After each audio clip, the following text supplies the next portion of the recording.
if I publicly threatened to kill you, not once, but several times. This administration's zero tolerance policy against bullying is a name only at Carwise. It's a joke. It needs to be vamping. At a minimum, some of your administrators need to be replaced for failing to adhere to your own policies.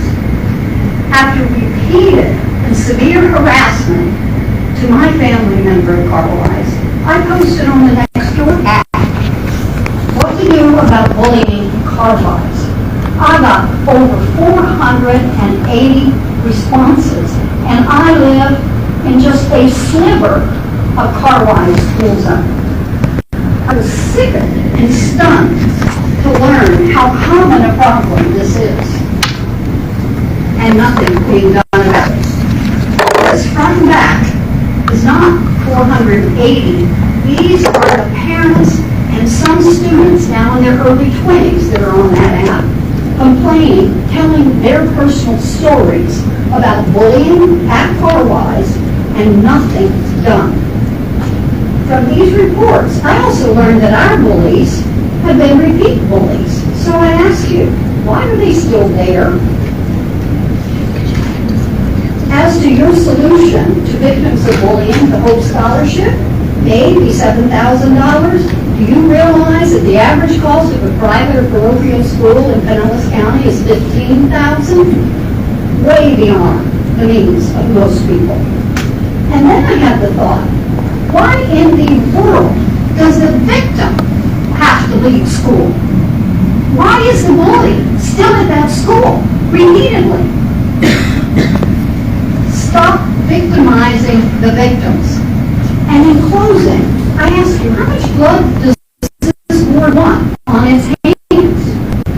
2 years ago, this month, under the same administration, a 6th grader killed himself because of bullying at Carwise.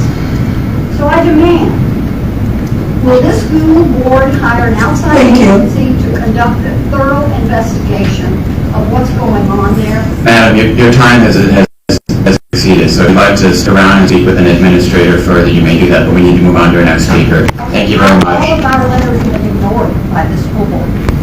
No, they really haven't, but I'm going to ask you, Dr. Gonzalez, to speak with me. You could certainly are familiar with the situation, but please meet with the area superintendent. Thank you.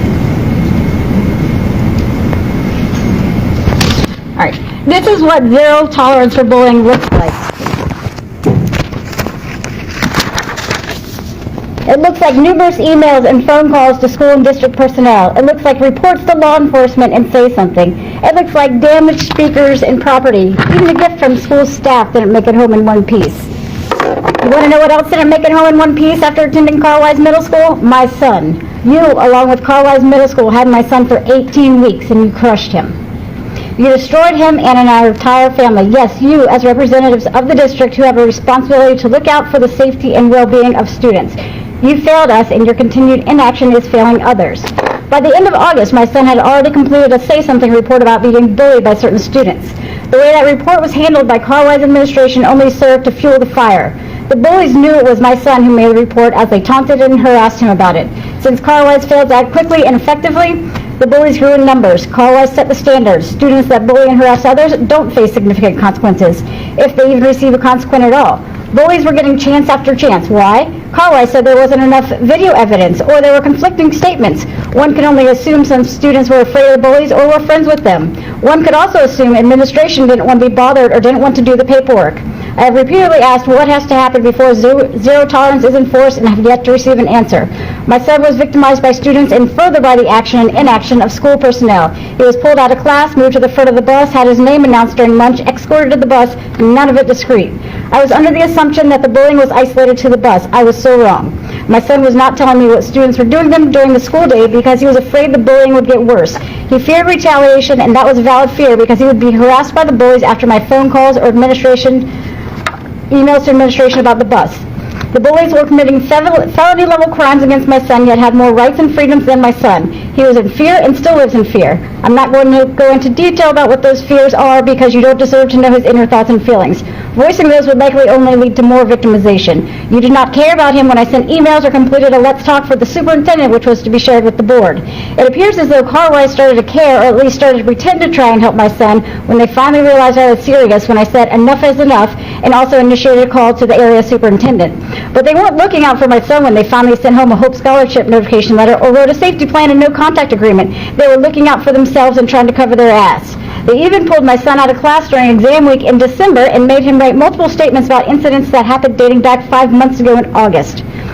The only time that we heard from a social worker was to ask if my son still goes to that school. It is apparent that Carwise and Pinellas County Schools has zero tolerance for the victim. Multiple instances of students bullying my son, and who is still there? All of them, except one, my son. But you know what? I'm still here, and I'm not going anywhere. So I ask again, what has to happen before zero tolerance is enforced? And thank you for being here and your comments, but maybe too, as you're in the same situation, Dr. Gonzalez, you could raise your hand back there. Thank you. I've spoken with her, and we've never received a follow-up call or anything, so She'll speak. I'll let you know now. Our next two speakers are Megan Grinnell and Jackson Grinnell.